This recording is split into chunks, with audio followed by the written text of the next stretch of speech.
Welcome to Newington Growing. Today we're going to be sowing some seeds. You guys may probably be wondering what sow some seed means. So it's like when you let's pretend this is a seed. You use a shovel and open the hole and put it inside the soil, then you close it. So you wait for it to finish growing and harvesting, and you now take it and eat it. It takes 14 days to germinate. Equals 2 weeks because 7 times 2 equals 14.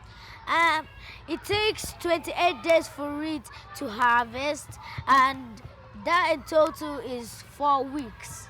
And it takes 42 days in total, and 42 days is 6 weeks. Bye.